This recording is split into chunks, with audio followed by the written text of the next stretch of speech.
Let's suppose अब यही chargesheet जो सीमा हैदर आई थी, विद इन 1 वीक या विद इन 2 मंथ वो चार्जशीट फाइल कर देती यूपी पुलिस, तो ये मामला इतनी दूर जाना था। उन्होंने क्या करना था, उन्होंने सारा जहां जहां से ये आई है वहां से विटनेसेस को एग्जामिन करना था, कौन कौन सी जगह पे गई थी। अगर वहां से लोग एविडेंस इकट्ठे किए होते, वो अदालत के सामने ला के रखते थे, जनाब ये शाते हैं, ये इसने वायलेशन की है, यहाँ पे इसने स्टे किया है, ये इसके टिकट हैं, ये इसके नंबर हैं, ये इसने fake and fabricated document use किए हैं, और ये हमारे पास एविडेंस है।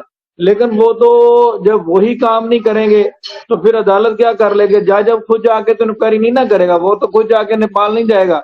लेकिन यहाँ पे आप देखें कि जब पुलिस ने काम नहीं किया तो नौबत ये आ गई कि मोमिन मलिक साहब नेपाल पहुंचे हुए हैं, ठीक है, वहां पे जाके कभी होटल वाले का इंटरव्यू कर रहे हैं, कभी उसको क्या जरूरत है, वो इसलिए जा रहा है कि भाई वो अपने तौर पर उनको थोड़ी शर्म दिलाने की कोशिश कर रहा है कि ये आपका काम है। वो निकाल निकाल के ला रहा है, यार ये इसके पासपोर्ट में तो लिखा हुआ है इसका रिलीजन इस्लाम है, आप कहते हैं इसने 4 साल पहले हिंदू मजहब अडॉप्ट कर लिया था। तो वो ये चीजें ला ला के सामने लगा रहा है। ये चीजें पुलिस ने इन्वेस्टिगेशन करके अदालत के सामने रखना था कि जनाब ये वाइफ ऑफ गुलाम हैदर है, असल कहानी ये है, ये इलीगल तरीके से ट्रेसपास करके आई है, ये बेल की हकदार नहीं है। अब अनफॉर्चुनेटली जो ओवरबर्डन है जुडिशरी, जज के भी कोई बाप का केस नहीं होता, वो केस आता है उसके पास ऐसे बहुत सारे केसेस, 4-4, 500, 1000 केस लगा होता है। वो आता है सामने, वो कहता है मैं किस किस केस में पर्सनल हूँ, किस किस केस में सस्पेंड करूं, किस किस केस में इंक्वायरी लगाऊं।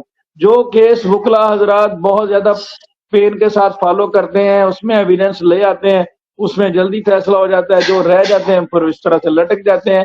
तो ये केस इतना कॉम्प्लिकेटेड है, आप देखें कि इसमें नेपाल का बॉर्डर इन्वॉल्व है, दुबई इन्वॉल्व है, पाकिस्तान इन्वॉल्व है। तो ये कोई बच्चों का काम तो है नहीं कि यहाँ पे बैठ के कोई भी यूट्यूबर जिसके 2000 सब्सक्राइबर हैं, जो कभी लाहौर से बाहर नहीं गया, वो कहता है वीजा लेना कौन सा कोई मुश्किल काम है, मोमिन मलिक तो कुछ कर नहीं रहा।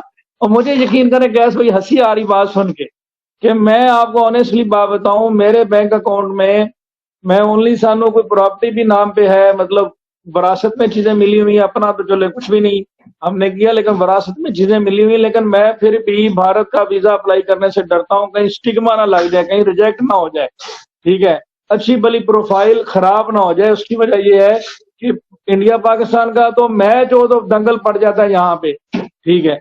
तो ये तो एक केस चल रहा है जिसमें इस तरह की कंट्रोवर्सी फैला दी गई, पाकिस्तान मुर्दाबाद के नारे लगा दिए गए, कश्मीर से रिलेटेड बातें कर दी गई।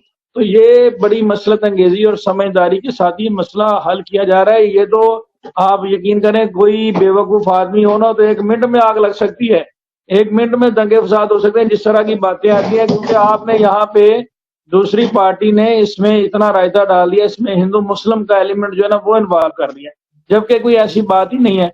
और मोमिन मलिक साहब जो है वो दोनों कम्युनिटीज को बड़ा बैलेंस तरीके से लेके चल रहे हैं।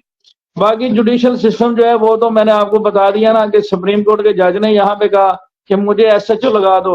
इसी तरह से एक जर्नल होते थे, मुझे उनका नाम भूल गया, तो उन्होंने कोई किसी का काम कर दिया तो वो माई ने उसे दुआ दी कि अल्लाह तुम्हें पटवारी लगा दे। उन्होंने कहा माई पटवारी तो बहुत छोटा होता है, ठीक है, मैं जर्नल हूँ। तो बात करने का मकसद ये है कि ये जो इस तरह के जो बेसिक रिकॉर्ड कीपर होते हैं या जिन्होंने इन्वेस्टिगेशन करनी होती है ना कैश भाई, उनका रोल अदालती निजाम में बहुत ज्यादा होता है। जब कोई एफआईआर कोई क्राइम होता है ना, सबसे पहले पुलिस पहुंचती है, वो देखती है मौके पे क्या हुआ है, वो चाहे एविडेंस जितना मर्जी बदल दे, उसके बाद जज ने क्या कर लेना होता है। जज अगर महीने बाद 2 महीने बाद जब केस जाएगा, जाके देखेगा, वो एविडेंस ही नहीं होंगे वहां पे। तो ये एक कलेक्शन ऑफ एविडेंस जो सही तरीके से नहीं करते, केसेस खराब करते हैं, ये पाकिस्तान का निजाम भी ऐसा ही। अब यही मसला मोमिन मलिक साहब को फेस करना पड़ रहा है। अब वो दरखास्तें दे रहे हैं कि जी नेत्रपाल जो है इसके ऊपर 212 लगाई जाए, इसके ऊपर 176 लगाई जाए। अब कानून तो मौजूद है लेकिन पुलिस उसके ऊपर कर नहीं रही। एक दफा उन्होंने प्रेशर डाला, उन्होंने लगा दी, उसके बाद उन्होंने उसके अगेंस्ट चार्जशीट ही नहीं फाइल की। हालांकि वो उन्होंने इसके ऊपर पूरी एक रिपोर्ट लिखनी थी कि जनाब ये नेत्रपाल और सचिन मीना ये इनके आईडी कार्ड हैं, ये यहाँ के रहायशी हैं, इन्होंने फला दिन को इस खातून को इस जगह पे फैसिलिटेट किया है और इस चीज के हमारे पास ये विटनेस आए, इन लोगों ने इनको देखा है, इन्होंने बेल में ये डॉक्यूमेंट दिए। फिर इस तरह से बना के ये चीजें अदालत के सामने रखनी थी और उसके ऊपर अदालत ने डिसीजन देना था। लेकिन क्योंकि चार्जशीट फाइल ही नहीं, उसके पीछे क्या वजह है, क्या ऐसा इन्फ्लुएंस है, वो अब उसके लिए जो अब तरीकाकार है मलिक साहब इख्तियार कर रहे हैं, बात बननी है। जब भी कोई आपके पास केस आता है फयाज भाई, तो सबसे पहले आप उसके जो ग्राउंड लेवल्स हैं उनको चेक करते हैं। जो ग्राउंड लेवल्स होते हैं ना, उनको आप देखते हैं। अब ये जब केस सामने आया, मेरे आया, जब मैंने इसको रीड किया तो सबसे पहले मेरे सामने आया पाकिस्तान और इंडिया। बात समझ आई? सबसे पहले पाकिस्तान और इंडिया आया। बच्चे लेके भागे, गुलाम हैदर सऊदीया में है, कहां है, उसको छोड़ दे। सबसे पहले मुद्दा आया पाकिस्तान इंडिया। पहला फड्डा तो यहां पड़ता है फयाज भाई, पहला फड्डा ही इधर से शुरू होता है। अगला छोड़े आप, पहला फड्डा ही यहां से स्टार्ट हो गया कि पाकिस्तान इंडिया में जो हम लोगों का एक बना हुआ है हुकूमती सतह पे या फौजी सतह पे, जो एक हमारा बना हुआ है, कितना मुश्किल हुआ है कि नाम लेना भी पसंद नहीं किया जाता। मिसाल के तौर पर, ये सच्चाई की बातें कर रहा हूं मैं, जो मैं हुकूमती लेवल पे बात कर रहा हूं। जब ये आया इंडिया पाकिस्तान, मैंने कहा लो जी, ये केस फंसेगा और ये काफी फंसेगा और ये काफी टाइम लेगा। उसकी वजह यह है कि मोमिन सर ने भी अपने कई लाइव में कह दिया था मीडिया के हवाले से कि मीडिया को तो भाई बना बनाया वो मिल गया खाने के लिए लड्डू, सीमा हैदर का, जो उसको मीडिया पे लाया गया और जो कुछ भी वो बोलना चाहती थी या जो उससे बुलवाया गया, जो कुछ भी है। अच्छा, अब जिस तरह इन्होंने बात की है कि जो शख्स ये कह रहा है बड़ा इजी भाई वीजा मिल जाता है, मैं आपको बताता हूँ सरिता बहन और शाहिदा बहन के पाकिस्तान में इतनी खवातीन और ऐसी फैमिलीज हैं जो जिनके रिश्तेदार इंडिया में हैं, वो जाना चाहते हैं, उनको वीजा नहीं मिलता। कोई उसके अंदर केस नहीं चल रहा, कोई कुछ नहीं हो रहा, बहुत मुश्किल से वीजा मिलता है, बहुत मुश्किल से वीजा मिलता है। और यही वो सारी चीजें हैं। हम उनसे अब रिक्वेस्ट भी नहीं करेंगे, अगर वो 1-2 दिन या 3 दिन बाद बाज नहीं आए तो हम नाम लेके अब टारगेट करेंगे उन लोगों को कि जो मोमिन सर के सामने कुछ और है और पीठ पीछे कुछ और है, उनकी जुबान वहां पे कुछ और है। हम ऐसे मुनाफिक नहीं है। अगर हमने कहा है कि मोमिन मलिक अच्छा काम कर रहे हैं तो अच्छा कर रहे हैं, तो जहां पे हमें ये लगेगा कि मोमिन सर नहीं भाई कोई इन्होंने हलचल ऐसी बात नहीं की, तो हम वो भी बोलेंगे। लेकिन अभी तक उनके हवाले से वो अपना काम कर रहे हैं। पाकिस्तान में क्या होता है, हम तो ये वकील साहब बैठे हैं, मैं वकील साहब से पूछता हूँ, ये आके हमें फयाज भाई बताएं कि क्या क्या अड़फास आती है केसेस के अंदर।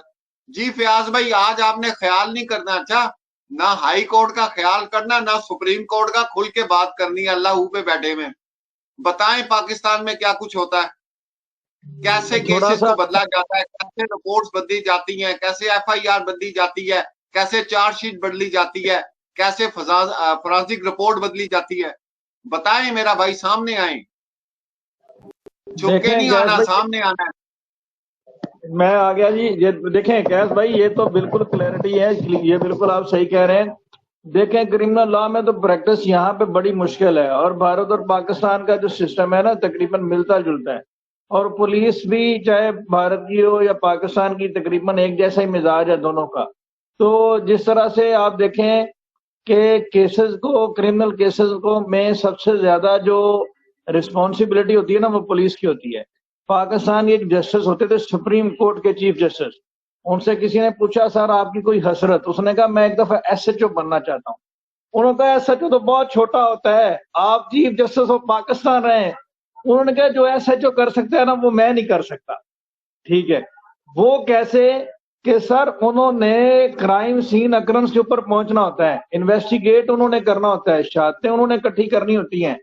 ठीक है, जब वो जो मटेरियल इकट्ठा करके अदालत के सामने रखेंगे ना, वो मेरे जैसे वकील उसमें ही फंसे रहेंगे फाइलों में। जब वो चीजें काम की ला के सामने रखेंगे ही नहीं है तो हम क्या उसमें कर सकते हैं। वो एंड पे जाके क्या होगा जी, कोई एविडेंस ऑन रिकॉर्ड के ऊपर नहीं है, बंदा बरी हो गया।